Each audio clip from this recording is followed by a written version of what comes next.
Hey guys, it's Harry and welcome back to my channel.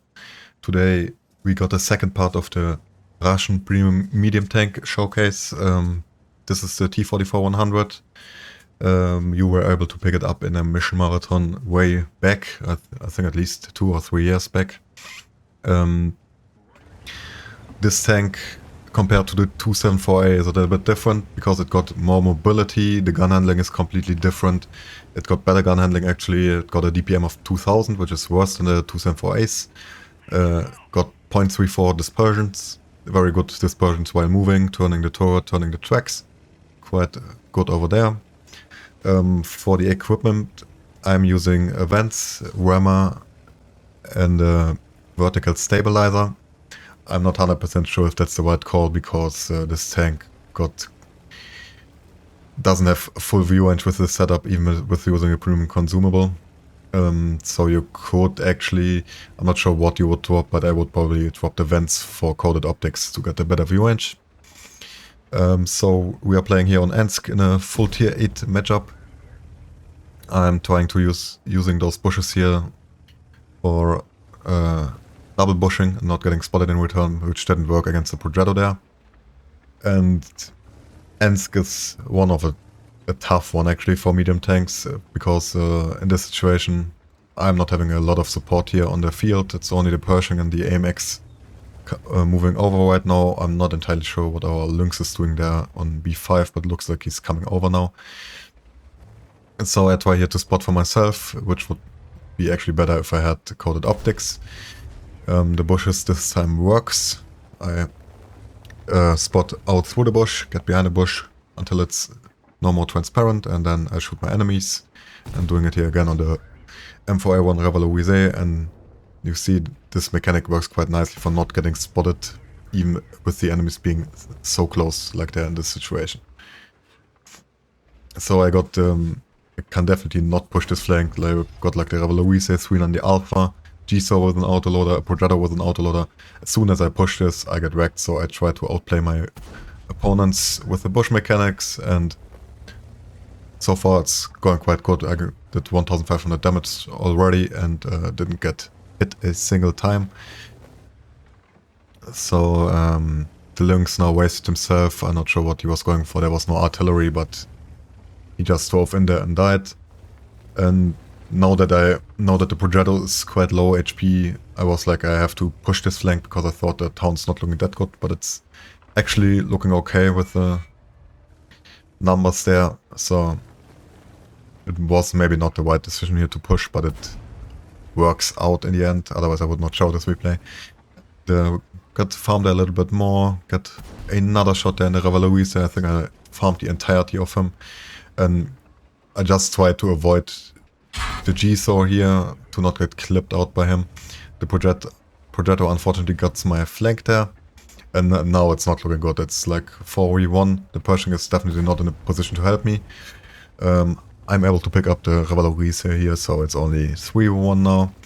With the Progetto on a 2-shot. The Pershing unfortunately dies because the overpiece gets clipped by the ELC even 90 and the Progetto at the same time. And I was like, I have to get out of here. So I try to push out towards the AMX ELC. Quite lucky there that my tracks absorbed the shot there by the Progetto. And now I just try to run away while not getting wrecked hopefully, and it works out perfectly. It was exactly the right move to do there in this situation because I was trapped there against 2 scary autoloaders, which remove your hit points quite fast and wouldn't have been a nice situation there getting picked off by those 2 guys. So now I realize the town is won, and the Gs on the Progetto will be running towards my base, so at some point I will be turning around or going to the railways in the middle at least. But I try to stay close here to my team to not get singled out there by the Progetto and the G-Saw. So now I make my way back finally. I just try to get now the spotting as well for my team. Maybe I can deal some more damage here, and I'm basically just waiting here on the corner. Then I decided to go a little bit more in the middle because I realized we are capping and I kinda want a little bit more damage here. So let's just push on. Saw that the project is aiming for his cap circle, so I'm pushing in now.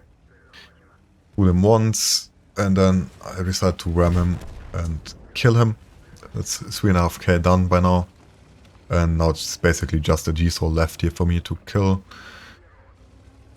I actually created a platoon here with the 50 TP on my team to get the brothers in arms. I do that sometimes. It's a little bit cheeky, but it's a free medal. Why wouldn't you get it? I mean, it works. Why wouldn't you do it? So I do that quite a lot of times actually. Except I'm playing in a platoon already, then I don't do that. So the G-Saw comes around here. I'm not sure what kind of driving that was, but he could have never fired back there in this situation. Now I basically just wait for him to spot out the T-32, and then I go for the tracking shot here. Fortunately, I didn't do any damage there on the tracking, but the VK slaps him and I get the assist for that, and that's this round basically done. Close to 4k damage, 700 assist, 4 kills, and I would say that's also quite a good result here for this matchup.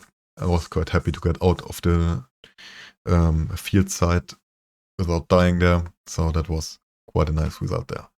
Let's just take a quick look at the postgame stats and then we wrap this episode up. So here for the postgame stats, we were able to get a first class and we rigged ourselves the Brothers in Arms medal here. Close to 4k damage, 4 kills and 670 assistance damage here.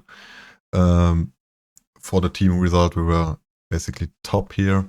We didn't get a high caliber though, because the VK was also able to pick up quite a lot of damage, and I think I'm not close enough. I needed maybe 1 or 2 shots more there for the high caliber. Yeah, his tank on his tanks is at the moment at 1450, so I was also quite far away from that, over 210 experience short of getting an ace in this situation here. And for the damage and hits here, it's quite nice to see that this tank actually got some accuracy.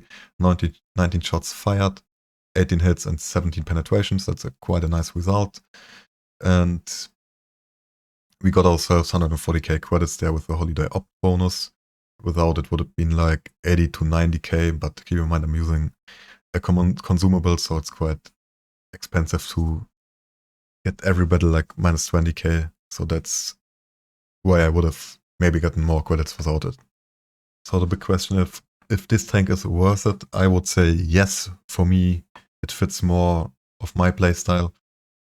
Of course, it got less penetration on the standard rounds, over 30 actually, compared to the 274A, less alpha damage, but it got accuracy and mobility for that, and I think that's way better than the inaccurate gun of the 274A, but it always depends on your playstyle if you pick this over a 274A, and it's of course decided for yourself if you rather play this tank or the 274A.